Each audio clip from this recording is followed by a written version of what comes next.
Assalamu alaikum students. I hope you all are fine. Today we will discuss about unit number 1 sets.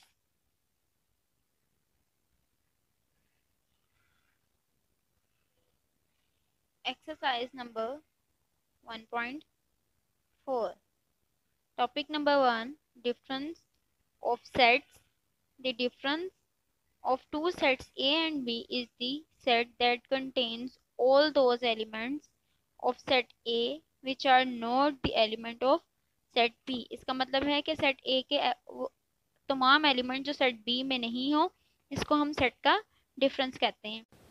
For example Venn diagram of a difference of a set you can see that A side जो है वो आपके पास highlight है, जबकि B के साथ जो वाला पोर्शन है वो हाईलाइट नहीं है. इसका मतलब कि सिर्फ सेट ए के एलिमेंट आएंगे और आप सिंबल जो यूज़ करते हैं वो आप माइनस का सिंबल यूज़ करते हैं डिफरेंस के लिए. फॉर एग्जाम्पल आपके पास सेट ए है A B C D and set B है B D.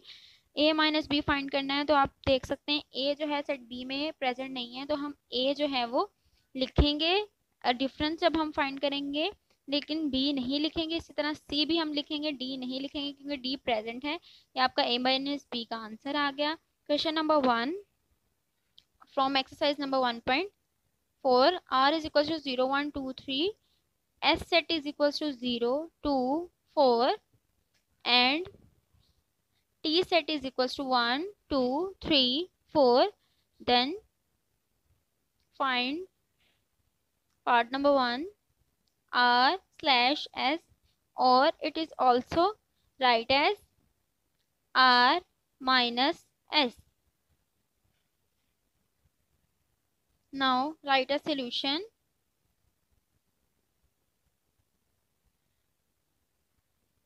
And repeat the given question, which is R minus S. R minus S is equals to, firstly हम R set लिखेंगे, elements of set are 0 1 2 and 3.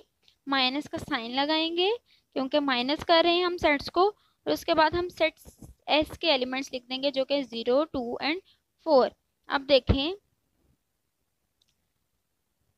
0 जो है वो दोनों set में present है, हम नहीं लिखेंगे. 1 दोनों सेट में प्रेजेंट नहीं है तो हम 1 लिख देंगे. इसी तरह 2 भी दोनों सेट में प्रेजेंट है, हम नहीं लिखेंगे. 3 देखें दोनों सेट में प्रेजेंट नहीं है, सिर्फ फर्स्ट वाले सेट में, तो हम लिख देंगे. जैसे ही फर्स्ट सेट कंप्लीट होगा, सेकंड सेट में जितने भी एलिमेंट्स हैं हम इनको इग्नोर कर देंगे क्योंकि हम आर को माइनस कर रहे हैं एस में से, इसलिए सिर्फ हम आर के जो सेट के एलिमेंट्स हैं वही देखेंगे. इसीलिए हमारा आर माइनस एस का जो आंसर है 1 and 3. Second topic is complement of a set. If B is a set, B complement is a set which contains all those elements of universal set which are not elements of set B. Clear है definition कि आप जो universal set जो है complement of a set में आप universal set के elements लिखेंगे, लेकिन आप उसमें बी सेट के एलिमेंट्स नहीं लिखेंगे. यहाँ डायग्राम है, आप देख सकते हैं. डायग्राम में दिया गया है कि आपके पास एक यूनिवर्सल सेट है और यूनिवर्सल सेट के अंदर ही आपके पास एक और सेट दिया गया है, लेकिन हाईलाइट सिर्फ उन्होंने यूनिवर्सल सेट को किया, उस सेट को हाईलाइट नहीं किया गया. इसका मतलब आपने सिर्फ जस्ट यूनिवर्सल सेट के ही लिखेंगे. इसी तरह आप जब कॉम्प्लीमेंट किसी का फाइंड करते हैं तो आप उस नंबर के ऊपर छोटा सा सेट के नेम के ऊपर छोटा सा डैश लिखते हैं, या एक किसी भी सेट के नेम के ऊपर छोटा सा सी मेंशन कर देते हैं. ये सिंबल होता है कॉम्प्लीमेंट फाइंड करने का. जब आप कॉम्प्लीमेंट फाइंड करते हैं, कॉम्प्लीमेंट फाइंड करने का मतलब है आप यूनिवर्सल सेट में से गिवन सेट को जो है वो माइनस कर रहे हैं, यानी कि you minus given set. Now we will start question number 2. If u is equals to 1 2 3, so on 10, a is equals to 1 2 3 4 5, B is equals to 1, 3, 5, 7, 9. C is equals to 2, 4, 6, 8, 10. And D is equals to 3, 4, 5, 6 and 7. Then find part number 1, A complement.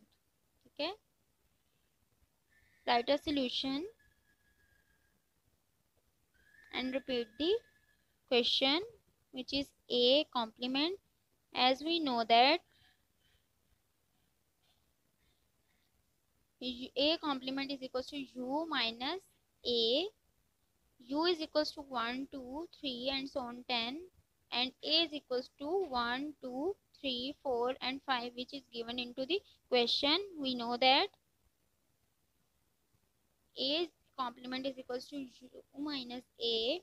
U is 1, 2, 3 and so on 10 minus, आप इसी के according लिखेंगे, पहले set U फिर minus फिर set A के elements 1, 2, 3 and 4। अब देखिए 1 2 5 आपके पास जो है वो एलिमेंट्स ऑलरेडी दोनों सेट में मौजूद हैं, तो आप नहीं लिखेंगे। आप कहाँ से स्टार्ट करेंगे? 6 से।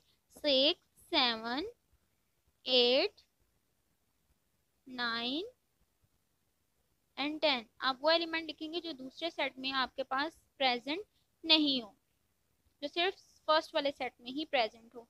ये आपका ए कॉम्प्लीमेंट का आंसर है। Thanks for watching.